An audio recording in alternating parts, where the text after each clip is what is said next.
l'homme d'affaires Al-Mustapha est sorti de prison, annoncent des médias ivoiriens. Accusé de faux et usage de faux, l'homme d'affaires et militant du RHDP, le parti au pouvoir, n'est plus entre les murs de la maison d'arrêt de correction d'Abidjan. À en croire, le média Afrique sur 7, Touré Aladji Moussa Mustapha alias Al-Mustapha a payé une caution de 30 millions de FCFA avant de recouvrir la liberté.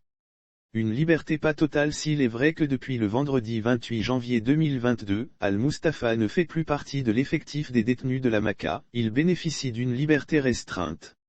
En effet, l'homme d'affaires a été privé de ses droits civils pendant 5 mois pour une affaire de malversation. Dehors, il jouit une liberté conditionnelle. Rappel des faits faux et usage de faux a été le motif requis par le procureur de la République Adou Richard pour exiger l'emprisonnement de Al-Mustapha. Ce dernier a été accusé d'être impliqué dans la mise en place d'un réseau de faussaires qui produit et commercialise de fausses attestations d'exonération de sénateurs auprès de particuliers. Ces gens s'en servaient dans l'intention de contourner la procédure douanière en matière d'importation de véhicules. Ces faits, dont Al-Mustapha est accusé, sont non seulement prévus par la loi et punis avant eu vent de cette situation, le procureur de la République a ouvert une information judiciaire à son encontre.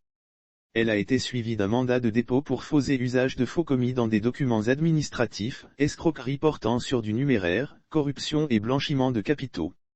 Et ce depuis le 26 août 2021. Ce que dit la loi selon le procureur de la République, Adou Richard, ces faits, dont Al-Mustapha est accusé, sont non seulement prévus par la loi et punis en matière de blanchiment d'argent et dans le code pénal du droit ivoirien. Lire aussi Côte d'Ivoire, affaire Al-Mustapha arrêté, voici les détails relativement à la lutte contre le blanchiment de capitaux et le financement du terrorisme. La loi N 2016-992 du 14 novembre 20216 contient un certain nombre d'articles qui punissent ce genre de cas. Aussi, dans le code pénal les articles 107, 108, 311, 335, 471 et 484 en font cas.